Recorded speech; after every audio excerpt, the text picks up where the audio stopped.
لو عايز تحصل على شهادات تطوع من البيت أو من أي جمعية خيرية، وكمان لو عايز تعرف ازاي تتطوع من البيت أو في أي جمعية خيرية، كمل الفيديو معانا للآخر.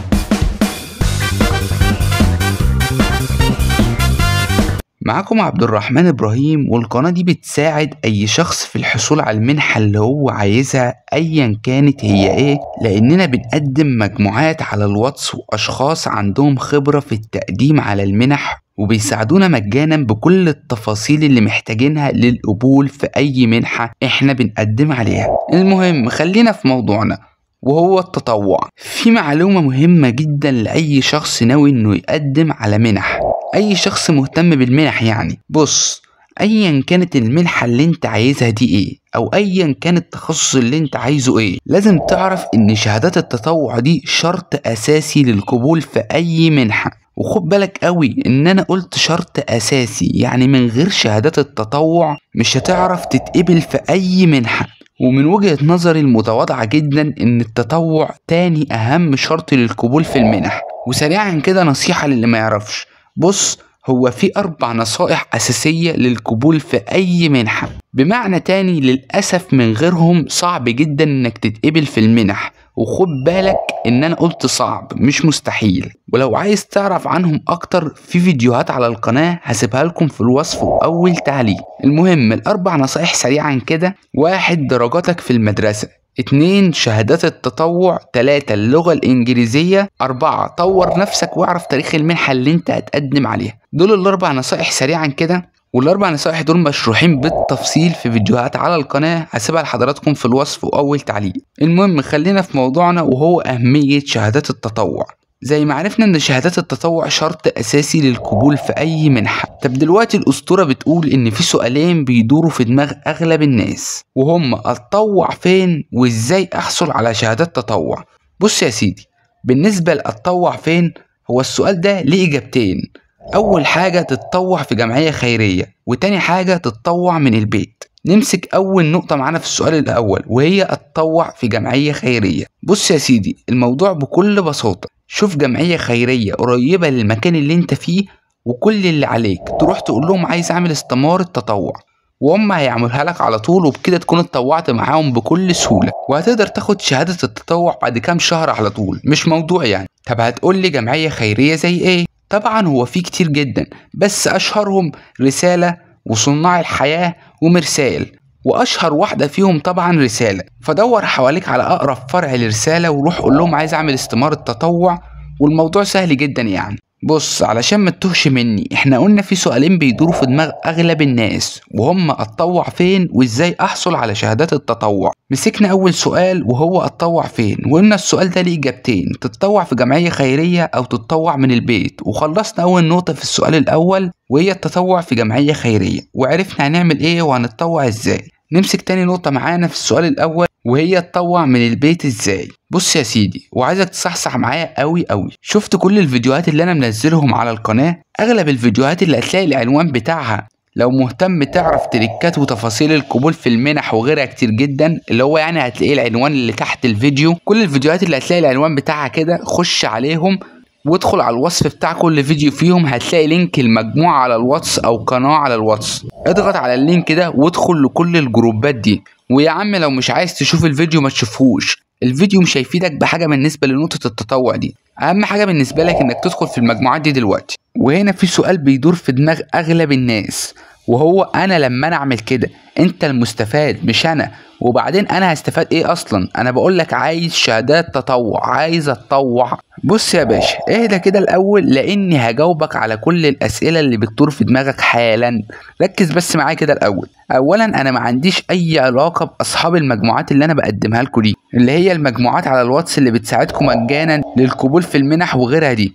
الموضوع ببساطه ان انا شخص ربنا كرمني وعرفت ان في ناس عندهم خبرات في مجالات كتيرة، فبيعملوا مجموعة على الواتس وبيساعدونا مجانا بكل النصائح اللي هنحتاجها ايا كان مجالنا ايه. فانا قلت بما اني عرفت الحاجات دي، وانا متأكد ان في ناس كتيرة جدا ما تعرفش ان في حاجات زي دي، فايه المشكلة لما اساعدهم واعرفهم بالناس دي علشان يستفادوا منهم. وانا قلت ما بيني وما بين نفسي يعني كده كده الحاجات دي مجانا، فهم مش هيضطروا لدفع اي حاجه. فكده حضراتكم انتوا المستفيدين. يعني كده انت فهمت ان انا مش هستفاد ولا هتضر من انك تدخل المجموعات دي ولا لا، انت المستفاد وهتفهم ليه دلوقتي. تاني حاجه، انا كصاحب قناه على اليوتيوب الحاجه الوحيده اللي هتنفعني هي اللايكات والاشتراكات والمشاهدات بس، غير كده دي نصائح وحاجات ومعلومات بتطلع قدامي فبحاول اساعد بيها غيري على قد ما اقدر. ده كده بالنسبه لاول نقطه معانا.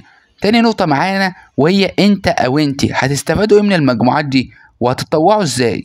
بص يا سيدي، الموضوع ببساطة ان في حاجة اسمها كوميونيتيز على الواتس، والكوميونتي ده عبارة عن كذا مجموعة على الواتس داخل نفس اسم الكوميونتي نفسه. ممكن مثلا تلاقي 7 أو 8 مجموعات داخل الكوميونتي ده نفسه الواحد يعني، وهي طبعا بتفرق من كوميونتي للتاني، كل مجموعة لتخصص معين. مثلا مجموعة للمنح الإعدادي، مجموعة المنح الثانوي، مجموعة المنح البكالوريوس، مجموعة المنح الماجستير، مجموعة المنح الدكتوراه، مجموعة للكورسات، وهكذا بقى كل كوميونتي على حسب التخصص بتاعه. وخد بالك كل المجموعات دي داخل كوميونتي واحد، فطبعا مستحيل شخص واحد هو اللي يقدر يكون مسؤول وبيدير كل المجموعات دي، فبيضطر انه عايز ناس تساعده. ومن هنا جه التطوع من البيت. كل الكوميونيتيز دي بتبقى محتاجة ناس يتطوعوا معاهم، وهم مقسمين المجالات وعندهم خطط واضحة بيمشوا عليها طول السنة. ولو عايز تفهم اكتر عن شغل الكوميونيتيز والتطوع معاهم، في فيديو على القناة شارح الموضوع ده بكل بساطة، هسيبه لكم في الوصف، واول تعليق هيعرفكم كل حاجة عن التطوع من البيت. شوفوه بعد ما تخلصوا الفيديو ده عشان تعرف باقي التفاصيل. المهم انت بعد ما بتتطوع معاهم بيكون ليك تيكيتات سيشنات مهمة جدا وبفلوس كتيرة بتاخدها انت مجانا لانك متطوع معاهم. وكمان بما انك متطوع معاهم بيكون متاح لك كورسات كتيرة جدا وكامبات وفرص كتيرة جدا جدا مجانا، مع انك في المقابل انت لو مش متطوع مع اي كوميونتي الحاجات دي بتروح تشتريها بفلوس غالية جدا. فانت التطوع مع الكوميونيتيز بيتيح لك الحاجات دي مجانا وبتاخد اللي انت عايزه كله. ونيجي بقى للنقطة اللي كل الناس مستنياها وهي شهادات التطوع. اي شخص بيتطوع مع كوميونتي بيحصل على شهادات تثبت تطوعه مع الكوميونتي ده ايا كان هو ايه. بعد كل سيزون بتاخد شهادة، والسيزون تقريبا كام شهر كده، يعني بتفرق من كوميونتي لكوميونتي بس كام شهر صغيرين كده. وازيدك من الشعر بيت كمان ان في ناس متطوعين مع كوميونيتيز، بس الناس دي بتكون مجتهدة جدا وبتثبت نفسها داخل الكوميونيتيز دي وبيعملوا التاسكس اللي عليهم بسرعة وباحترافية. الناس دي بياخدوا ريكومنديشن ليتر، خطاب توصية يعني، من الإدارة بتاعة الكوميونيتيز دي، وطبعا مجانا، وبتقدر تقدم بيها في أي منحة وانت مطمن، وبيكون إضافة قوية جدا جدا جدا جدا ليك. ولو قلت جدا من هنا لبكرة مش هوفيها حقها، لأن انت متخيل معاك شهادة تطوع وخطاب توصية من الناس اللي انت متطوع معاهم، ده بيكون قنبلة وانت بتقدم على المنح وبيزود فرص قبولك جدا جدا. احنا كده خلصنا أول سؤال معانا، ولو انت فاكر اتطوع فين وازاي احصل على شهادات تطوع، واعتقد كده انت فهمت اتطوع فين، واعتقد برضو انك كده فهمت ازاي هتحصل على شهادات تطوع ان كنت متطوع مع جمعية خيرية او من البيت. هنعمل مراجعة سريعة كده علشان الناس اللي نسيت. لو اتطوعت في اي جمعية خيرية هتاخد الشهادة بعد 3 أو 4 شهور من التطوع مباشرة. اما لو اتطوعت مع كوميونتي على الواتس هتاخد الشهادة بعد كل سيزون، وكمان خطاب توصية على حسب شغلك وطريقتك في الشغل. وطبعا مش عايز حضراتكم تنسوا تتفرجوا على الفيديو اللي هيوضح طريقة التطوع مع كوميونتي على الواتس. هسيب لحضراتكم كل الفيديوهات اللي ذكرناها في الحلقة دي في اول تعليق وفي الوصف، وهسيب لحضراتكم كمان لينكات صفحاتنا على جميع وسائل التواصل الاجتماعي. تابعنا هناك لاننا بننزل تريكات وتفاصيل غيرها كتير جدا هتساعدك في القبول لاي منحه. واخيرا وليس اخيرا، شوفوا حضراتكم عايزين الفيديو الجاي عن ايه، واي حد من حضراتكم عنده اي استفسار يكتبولي في التعليقات. لو عجبكم الفيديو ما تنسوناش من اللايك وتشترك في القناه عشان يوصلك كل جديد، وسلام.